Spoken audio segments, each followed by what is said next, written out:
early jump in the first quarter, a rebound in sales. 50% of the sales are now digital, and those digital sales rose 134%. And this is the story, Romaine, that they're seeing higher menu prices. They are passing on that food inflation to the consumer, keeping those margins, keeping that profitability. That's how we all tie into this dog right around the commodities close, Romaine. Well, let's bring in the CEO of Chipotle right now, Brian Niccol. He joins us today from Denver. Brian, let's start off here with pricing power. I guess we did see in the earnings release and on the conference call that you were able to sort of, tweak your pricing a little bit here to account for some costs here. How much power do you think you have to keep doing that going forward? Yeah, well, thanks for having me. Obviously, we're very proud of the results we just released. Pricing played a role in our delivery channel business. I think that's what you guys are referencing. Yes. Where obviously the costs associated with that access mode are a little bit higher than other access modes. And, we've seen little resistance to the pricing associated with that channel. But in general, the Chipotle business has a really strong value proposition. If you look at a chicken burrito or a chicken bowl at our restaurant, you're getting high quality ingredients, customized, really convenient, speed. And when you look at that and others that are in the fast casual space, it's pretty tremendous that you can still get that for less than $10. So, we're really well positioned from a value perspective. And then when you look at various channels, whether it's the delivery channel or the order ahead pickup channel or the dine-in channel, I think we also provide great value solutions for each of those access modes. Brian, let's talk innovation. Let's talk about the costs going in terms of your ingredients, because I'm hearing from Taylor Riggs on our show that cauliflower rice is where it's at when it comes to Chipotle, and I understand that actually got a bit more expensive. I mean, avocados might too. How is that impacting your business? Yeah, sure. Look, we're always buying fresh, produce, whether it's avocados or, in the case of cauliflower. Cauliflower rice has been a real success. Actually, people are looking for that non-carb solution. And the way we prepared it, the culinary behind it just makes it delicious. So we've had that on our menu for a time. It's actually coming off the menu in May. But I'm sure we'll come back to it at some point. Oh my gosh. You're going to break Taylor's heart here. She's a big cauliflower rice person. Maybe I can change your mind by the end of this interview, Brian. Keep it on the menu just a little bit longer. Can you give us some real-time insight? And I don't want to harp on this too long about the higher cost, but we just came off when we're talking about the planting season for corn, huge demand for future planting season from China, dealing with some of the food shortages and that food inflation. When you're talking with your suppliers, how are you thinking about some of the input costs into your business? Is there a real-time update you could give us about higher corn, for example? Yeah, so we've not seen our key ingredients experience any meaningful inflation. And fortunately, our supply chain has really weathered kind of the ups and downs of this COVID time period. So we're in a really good position right now. Obviously, markets change in this space, especially, as you mentioned, if the corn growing season's having a problem, we'll deal with that accordingly. But as of right now, we're not seeing it in the ingredients that we purchase. Yeah. And I hate to keep harping on this, Brian, but when we talk to investors, particularly in this environment, they're happy with the growth, the revenue growth, but everyone's concerned about costs. It's not just food costs, but a lot of people are now talking about labor costs and trying to hire people, particularly those people who left the workforce here. Are you seeing any pressures there, any challenges there in getting employees back or hiring new employees as you sort of build out your strategy this year? Yeah, look, one of the things that's definitely happening is our business, as you saw in our results, right, our business really accelerated in March. And there were a couple reasons for that. Obviously, vaccine rates went up, COVID cases were going down, people were definitely out and about a lot more, and, they received stimulus payments. So I think they were really excited to get back out, be social, go to restaurants, okay? Now, the good news is that drove a lot of new business for us, really nice results in the quarter. The challenge is we got to catch up with now our hiring for all that new business coming in, and it takes us a couple weeks to catch up.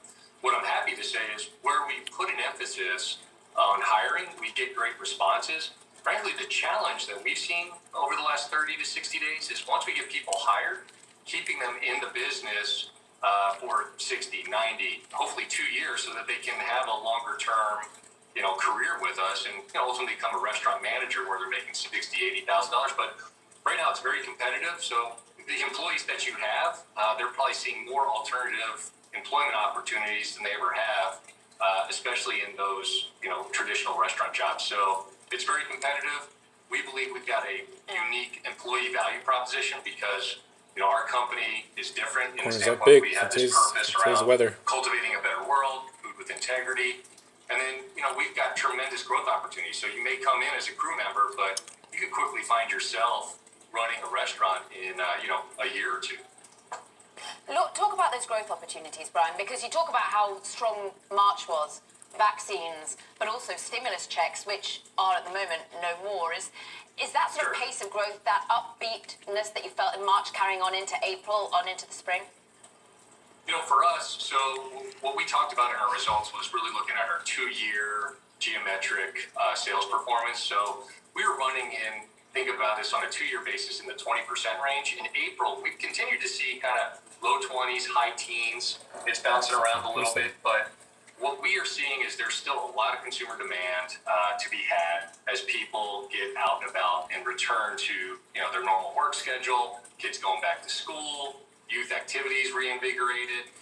So the consumers saved for the last year with a lot of the kind of quarantining and staying at home, and I think they're ready to be social. They're ready to get out and experience a meal with each other. So I think we're really well positioned for the balance of the year. Brian, finally, we have to bring you up to speed on news of the day, which is really the news of the last hour or 2 hours, is a proposal to raise a capital gains tax double up to 40% from 20%. How are you thinking about higher taxes? Can you respond to a higher capital gains tax rate proposal? Are higher taxes something that you're prepared for? Look, I'm just hearing the news like you. Obviously, we got to digest it and figure out what that means for our employees and what that means for our customers. But what I've traditionally seen is wherever the administration ultimately goes, this is a starting point, and I'm sure there's going to be a lot more debate on the conversation, and then we'll work through it accordingly. Do you support higher corporate taxes, Brian? I'm sorry, what was the question? How about corporate taxes as well? Is that something you're analysing, and would you support or be wary of? Look, I think as we're a business that is pretty much all U.S., right? We've got, call it 100,000 employees. They're all in the United States. Obviously, if you raise corporate taxes, it has some implication on our earnings ability and then our ability to reinvest in our business. But, we are delighted to be a U.S. company. And it's the same spot where I've heard a lot of different things being proposed. I think we're still at the very much starting point on this. If you go extreme, that's probably not a good solution. However, I'm sure there's something from where we are and where some of the numbers I've heard being discussed could land where we can still operate our businesses in a really effective manner. Brian Nichol, all the way from cauliflower rice to the future of taxation rate, we love it. Thank you, Chipotle CEO.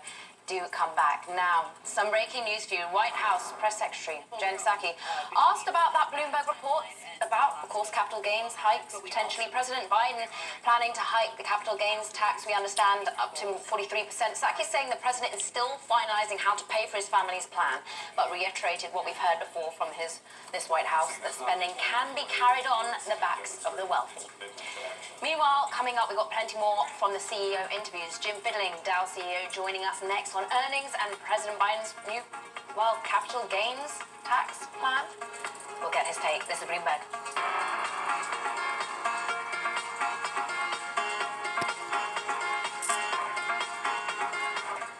Corn right here, wheat up, corn, wheat, soybeans. $1.4 trillion of cash. One of the most notable aspects of this report that was stellar. Went from getting commercials on fried chicken to commercials to private jets. Telling me how valuable my time is. But support me. Use my referral for Robinhood, and I'll spend my time on you to step up your portfolio and everything. Smash that like button, subscribe if you haven't yet, hit the bell, and leave a cool comment. I'll make this a 10-minute video for y'all. minimally invasive Peace out. procedure Thanks that for can give you watching. up to 50% better flow.